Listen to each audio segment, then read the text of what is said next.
Olá família, graça e paz abençoados, povo amado de Deus, sejam todos bem-vindos a mais uma reflexão da graça de Deus.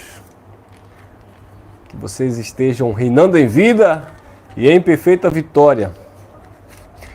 Eu vou deixar aqui uma pequena reflexão sobre esse tema, uma mensagem diferente, uma mensagem que foge da doutrina da graça. É uma mensagem diferente. Uma mensagem que foge do fundamento que é Cristo. E quando eu digo fundamento, eu me refiro pós-cruz. Não estou falando das obras do Nazareno. Eu não estou falando de Jesus de Nazaré cumprindo a lei, porque Jesus de Nazaré, no cumprimento da lei, ele não era o fundamento, tá? No livro de Mateus, Marcos, Lucas e João, onde Jesus está cumprindo o ministério terreno, ele ainda não é o fundamento doutrinário, porque ali ele está sob a lei. Lá em Gálatas, no capítulo 4, né? Vamos lá, olha o que diz em Gálatas. O capítulo 4. Deixa eu ver se é isso aqui mesmo. Gálatas, capítulo 4. No versículo 4 diz assim, olha. Mas, vindo a plenitude dos tempos, Deus enviou seu Filho, nascido de mulher, nascido sob a lei, para remir os que estavam debaixo da lei, a fim de que recebam a adoção de filhos. Então, Gálatas capítulo 4, no versículo 4, Cristo estava sob a lei, ele nasceu sob a lei. Então ele estava no cumprimento da lei. Mateus 5,17, ele disse, eu não vim abrogar a lei, eu vim cumprir a lei. Então Jesus de Nazaré, cumprindo a lei, ele não é o fundamento, ele está cumprindo ainda a lei. Quando ele morre e no seu sangue ele inaugura uma eterna aliança, que é a aliança da graça, ou a graça eterna, o pacto eterno, o conserto eterno. Ele veio consertar. Então por isso que é chamado do conserto eterno, o pacto eterno, a graça eterna, porque ele nasceu sob a lei para consertar aquilo que estava defeituoso. Como o escritor aos Hebreus diz no capítulo 7, no versículo 28, que se a lei fosse perfeita, se o sacerdócio levítico fosse perfeito, não precisaria levantar-se outro sacerdote, segundo a ordem de Melquisedeque, que não fosse segundo a ordem de Arão.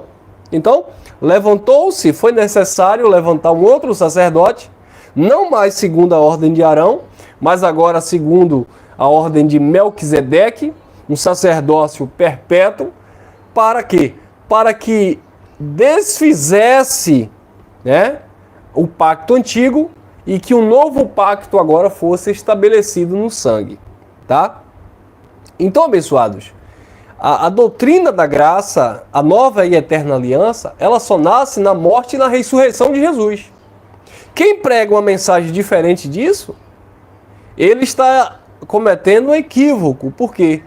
Porque Jesus, como judeu, debaixo da lei, está trazendo uma mensagem especificamente para o povo judeu. Ele está trazendo ali o início, né? Ministrando ali o reino de Deus que ainda não tinha sido estabelecido. Por isso que ele dizia, buscar em primeiro lugar o reino de Deus e a sua justiça, e todas as demais coisas lhe será acrescentada. Depois que ele morre e ele ressuscita, o reino é estabelecido, porque o reino é justamente o governo de Cristo. O reino é o governo. Não tinha lá o reino de Herodes? Quem era o rei? César, né? Quem era o rei de Roma? César. Então não tinha lá o reino romano? O governo romano que era César? Então, o governo, o reino sobre a vida do povo hebreu ou povo judeu ainda iria ser estabelecido na cruz. Então, na cruz, ele estabelece esse governo, que é esse reino que antes dele morrer estava próximo de ser estabelecido. Por isso que João Batista dizia: buscar o reino está próximo, o reino está às portas, o reino está chegando. Então, eles pregavam ali, a priori, a mensagem do reino que estava próximo. E eles levavam os judeus a buscarem esse reino. Quando Jesus morre e ressuscita, Jesus entrega a Paulo a mensagem desse reino estabelecido. Aí Paulo diz em Colossenses, capítulo 1, versículo 13, Paulo diz assim: pois ele nos transportou das trevas, lei, ministério de condenação e morte, para o reino do seu Filho amado, o reino de Cristo, pós-cruz.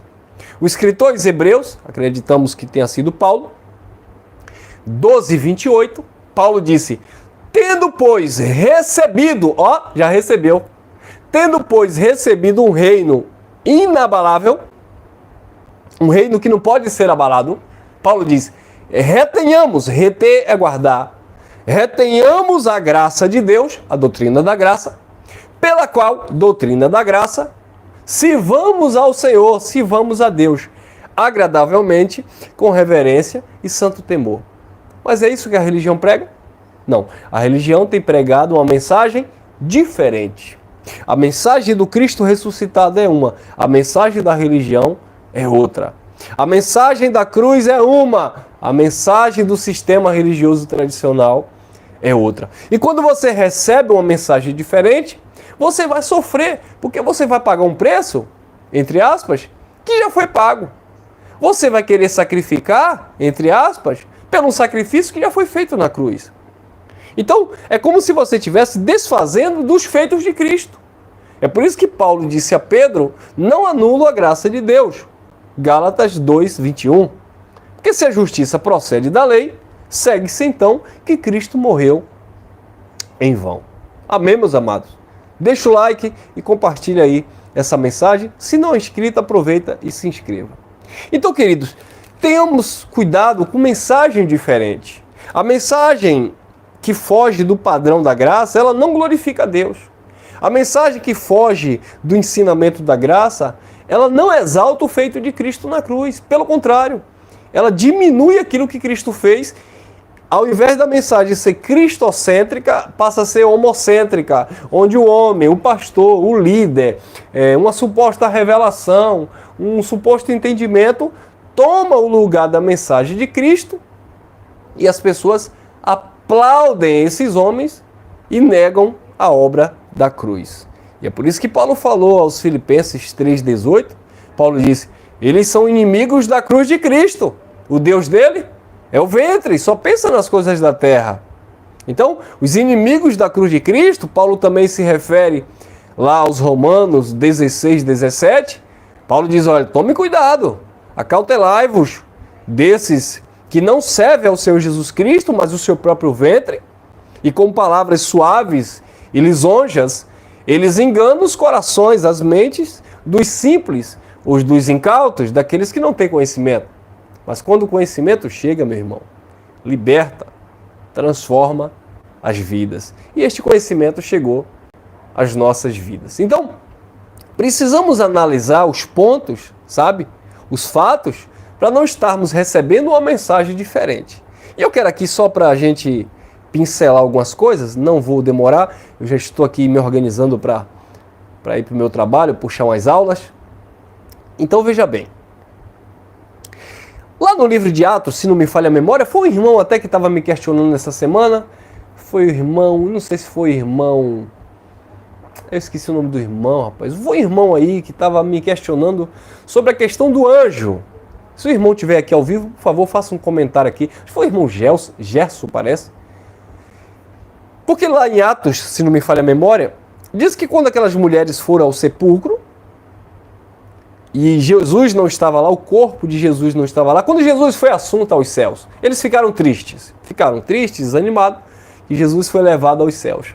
E aí eles olhavam e viram Jesus subindo, e aí apareceu um anjo e disse assim: não fique triste, porque da mesma forma que vocês viram ele subindo, vocês, falando para aquelas pessoas que estavam no contexto, vocês verão ele descendo. E o irmão me questionou. Irmão Elcio, por que aqui em Atos o anjo disse que da mesma forma que aquele povo viu Jesus subindo, iriam ver Jesus descendo? E eu expliquei para ele o seguinte: forma ali não é no sentido literal da palavra, tá?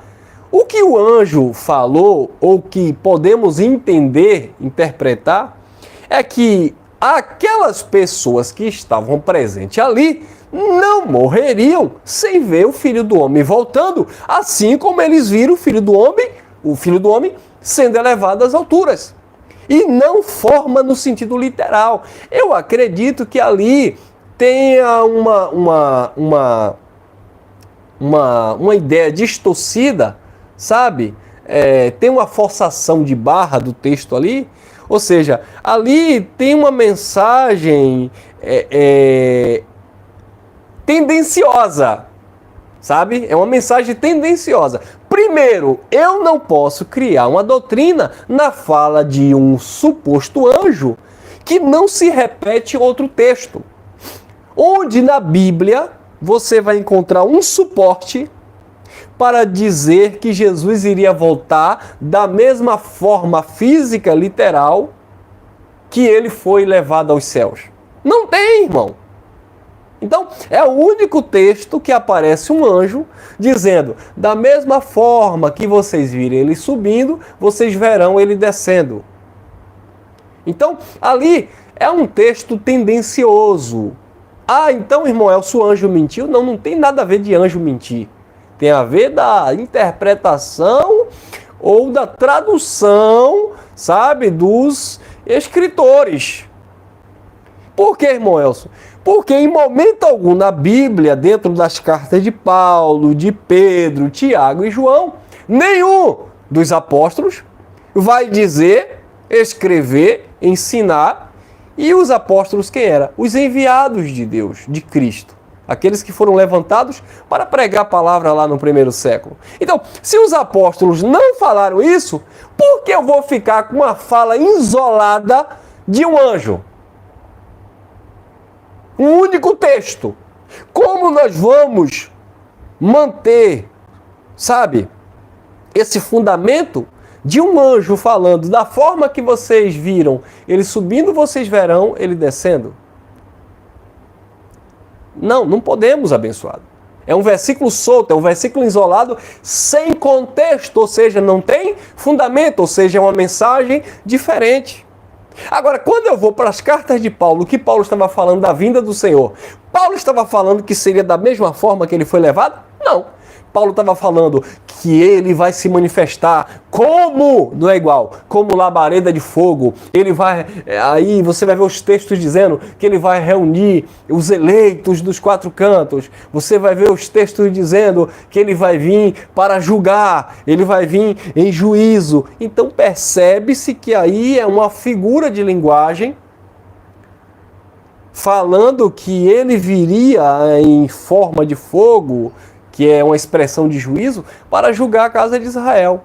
Então, se nós formos para as mensagens proféticas, Ezequiel capítulo 7, né, sobre o dia do Senhor, dia de vingança, a vinda do Senhor, o fim dos tempos, que é o fim do Aion, o fim do contexto ali pactual. Quando você vai ver também em Daniel capítulo 9, versículo 24 em diante, porque um príncipe de outro povo iria invadir a cidade santa,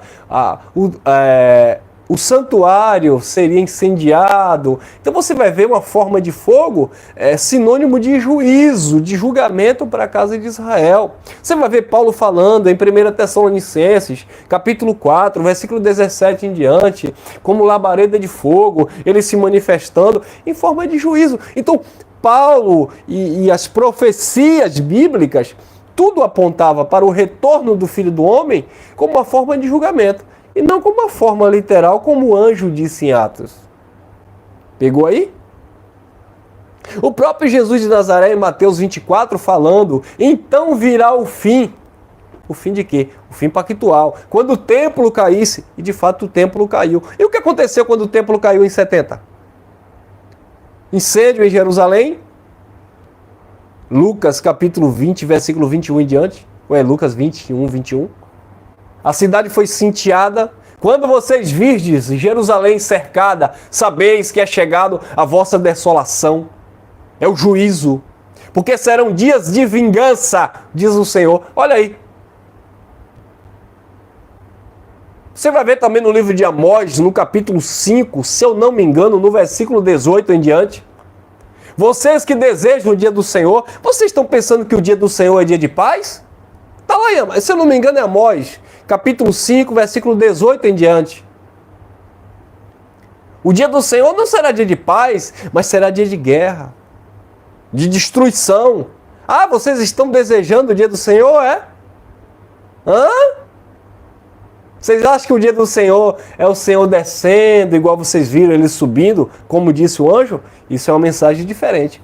E o que foi que Paulo falou em Gálatas, capítulo 2, no versículo 8 e 9? Gálatas, capítulo 2, versículo 8 e 9. Eu vou pegar no versículo 6, que é o contexto. Olha lá, Lucas 21, obrigado, meu irmão. Lucas 21, 20. Quando vocês virem de Jerusalém sitiada, cercado, sabei que é chegada a vossa desolação. Olha aí, olha a vinda do Senhor aí. Era nesse período, era nesse contexto, sob esse contexto. Cadê a vinda do Senhor descendo, igual vocês viram subir, como disse o anjo? Viu que é uma mensagem tendenciosa? Que a vinda do Senhor era em forma de juízo para julgar a casa de Israel? E foi exatamente o que aconteceu no ano 70, quando Roma, liderado por Tito, general, invade Jerusalém com mais de 60 mil soldados romanos, onde mais de 100 mil judeus são mortos e muitos levados cativo. A cidade ficou deserta, o templo foi incendiado, e isso ocorreu a partir do ano 64, no Império de Nero. Já começou ali o início da Grande Tribulação e perdurou ali até o ano 70, onde foi o ápice da Grande Tribulação. Onde fome, pestes, doenças, onde as pessoas comiam cadáveres, as mulheres matavam seus próprios filhos para se alimentar. Quando a cidade foi cercada e não tinha alimento, eles ficaram presos lá nos portões de Jerusalém. Isso é história, é só procurar, pesquisa que você vai ver corroborando com os textos bíblicos. Essa foi a grande tribulação, onde os futuristas dizem que é um apocalipse que vai acontecer não sei quando. Não vai acontecer. Aconteceu, abençoados. Mas enfim, eles ficam presos na mensagem diferente, na mensagem do anjo. Não, assim como vocês viram subir. E detalhe, quando o anjo falou, se é que falou dessa forma, assim como vocês viram, vocês quem? Você estava lá? Eu estava lá? Não, vocês do contexto, ou seja, aquelas pessoas não iriam morrer, como disse Jesus, e muitos dos que estão aqui não morrerão sem que antes veja o Filho do Homem vindo sobre as nuvens com grande glória e poder. Então, o próprio sacerdote Caifás, Jesus disse, você verá o Filho do Homem vindo sobre as nuvens. Então Jesus disse que Caifás iria presenciar a volta dele. Jesus disse que muitos dos que estavam ali iriam presenciar a volta dele. Mas que volta? Da forma que o anjo falou? Da forma que vocês viram ele subir, vocês verão ele descer? Não, irmão.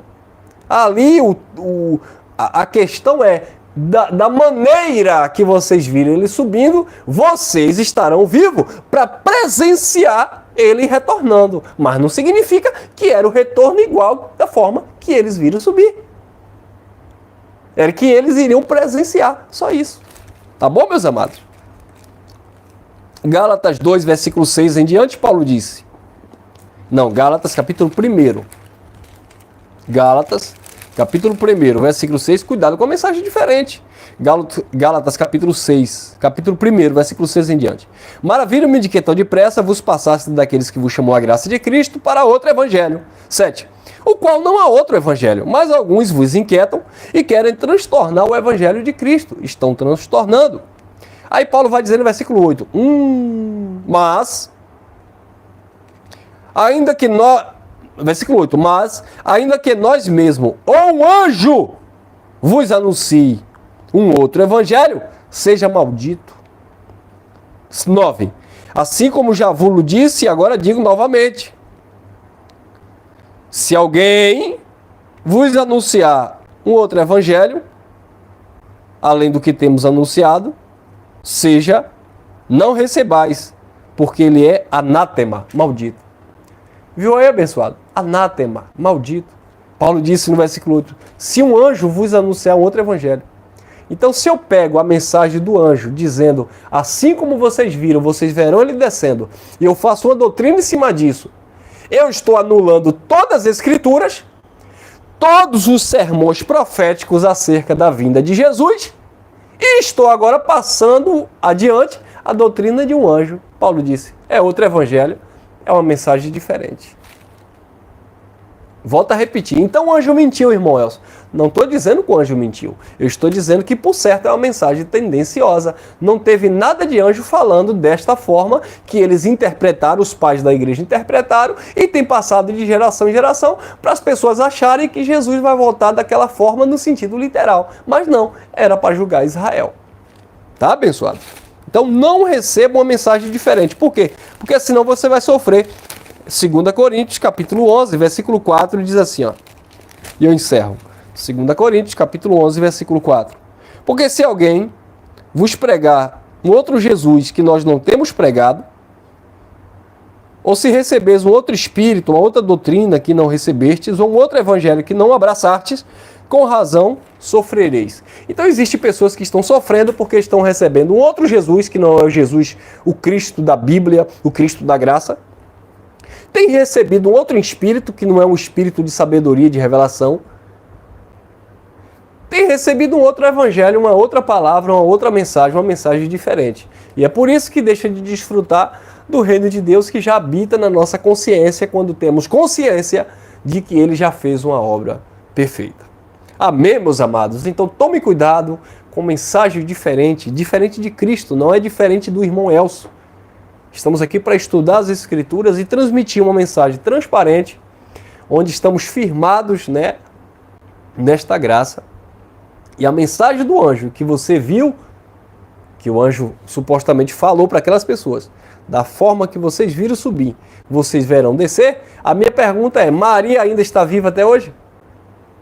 Marta, Madalena, aqueles discípulos, aquelas mulheres que ficaram ali tristes, aqueles homens que ficaram ali, que presenciaram o Senhor sendo elevado, eles estão vivos 2000 anos depois, 2000 e quase 500 anos depois, eles estão vivos. Porque se é para interpretar o pé da letra, da mesma forma que vocês viram subir, vocês verão ele descer, então aquelas pessoas do contexto teriam que estar vivas para presenciar esse suposto evento da vinda do Senhor no sentido literal, igual eles viram subir. Viu aí? Então não faz sentido. Cadê Caifás? Jesus queria. Então Jesus é um mentiroso? Jesus disse, você, Caifás, verás o Filho do Homem vindo sobre as nuvens. Cadê aqueles que Jesus disse, muitos dos que estão aqui não morrerão, ou não dormirão, quer morrer, não morrerão antes de ver a vinda do Filho do Homem. Cadê esse povo? Está tudo vivo? Cadê teólogo? Cadê os pais da igreja? Cadê aí os pentecostais? Cadê aí os tradicionais? Cadê aí a teologia calvinista, arminiana? Cadê a teologia livre? Cadê a teologia da prosperidade? Cadê? Não tem, irmão. Não tem. Ou seja, Jesus já voltou lá no ano 70 em forma de juízo, não era em forma literal. Julgou a casa de Israel há mais de 2000 anos. E acabou. E aí um comenta assim, e agora o que será de nós? O que será de nós? Viver o tempo determinado pelo Pai, e quando deixar esse tempo, partir para a eternidade e acabou. E desfrutando do reino que já habita em nós, já está em nós, na consciência de que Cristo já governou seu povo, entregou o reino ao Pai, para que Deus, neste reino eterno, seja tudo em todos. E é o Papai do céu, o eterno Criador, que governa as nossas vidas. Amém? Graça e paz, obrigado pela atenção de vocês. Deixa teu like, compartilha e até a próxima. Fui! Vamos à luta. Literalmente falando, vamos à luta. Tem um povo aqui me esperando para a gente começar uma aula. Tchau, tchau. Graça e paz.